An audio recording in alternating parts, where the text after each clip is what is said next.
Can't just let them guard the sideline exclusively. That's how it's going to work. Sidelines and incompletions to use the clock. A first down carry by Elliott. And he is met at the line of scrimmage, and he goes down right there.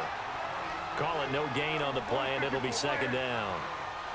And the trend continues here in the fourth like it was in the first, second, and third. He's had nowhere to run. And you're probably thinking to yourself, why do they keep feeding him the football? Well, they trust him first and foremost. They do believe that over time he might actually pop one of these runs. The bottom line is he takes care of the ball well for them, so they'll keep handing it to him.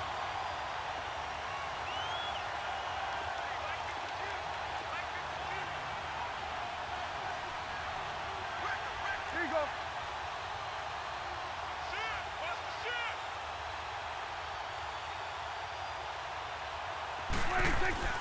Third and long for Prescott. And he's got his big tight end over the middle, complete.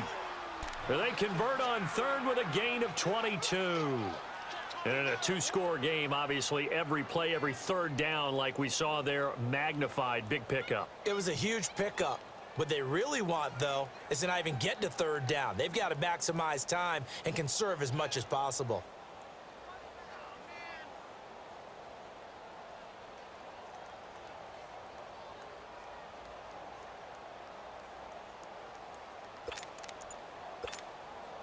Prescott now perfect since the second half started. 7 of 7.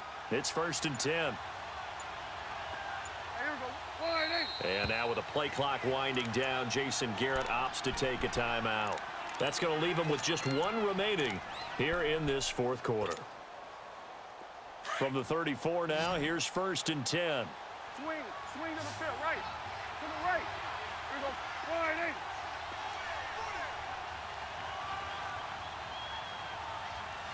Here we go, 46. Prescott on first down. Throwing for his running back, and he's got him complete. And inside the 20 before he's brought down. Time for a break. We'll come back to wrap this one up after this.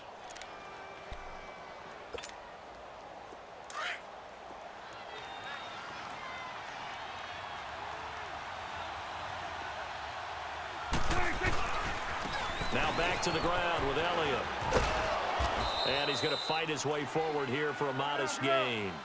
It's a pickup of 4, and it'll bring up second down. The Cowboys looking to get going again in a hurry. On second down, Elliott. And he'll be taken down at the 2-yard line. A solid pickup of 13 sets him up 1st and goal. Whenever we meet with coaches and they always talk about wanting to establish running the football, it's oftentimes with a good tight end who can control the line of scrimmage and the point of attack, and they're becoming harder to find because the colleges are giving us a whole lot of receiving tight ends, former wide receivers who can run, not necessarily block very well. In this case, though, we saw 2 tight ends on the field, both of them with the ability to block, and he ran the ball successfully behind that power set. And he gets halfway there, down to the 1-yard line. He gets it halfway there with that run. I think you play up-tempo, get right back on the line of scrimmage, and hammer at him again. They'll try to run it in with Elliott. And he is going to be stopped cold behind the line of scrimmage. It'll go as a loss of a yard, and it'll set up 3rd down. His path became similar to almost running a stretch play, didn't it? Trying to find a crease, anywhere to put his foot in the ground and cut back. It just never materialized. Here's Elliott. And he takes this one into the end zone, and all of a sudden, here in the final minute, things get a little bit tighter. All right, so the Cowboys will go for 2 here.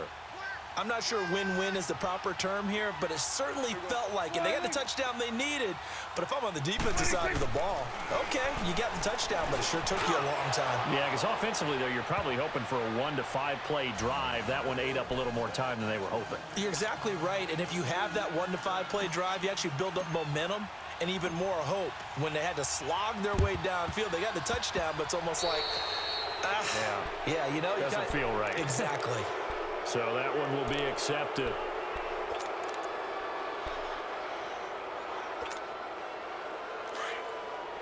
Watch it now, Barney!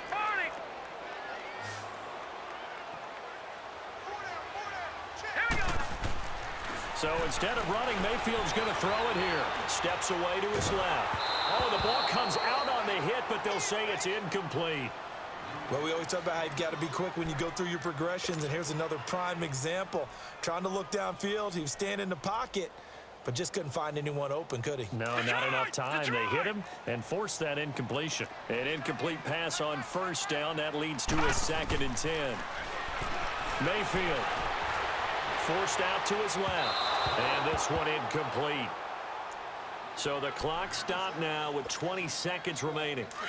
Well, they're slinging it, and then there's one you got to put a timer on, huh? I mean, that one came in hot. That came in hot, but overthrown out of his reach and incomplete. Dancing to his left. Going deep here for Landry. And that will be incomplete with a clock down now to 13 seconds. Sure, that pass was incomplete as they made an attempt to get a big one downfield, but that's okay because the second part of that is if you don't get the completion, at least you've told the defense you're trying to stretch them out a little bit, and they may have to change accordingly. Here's Britton Colquitt now, as he should be able to pin him back deep here with his first punt.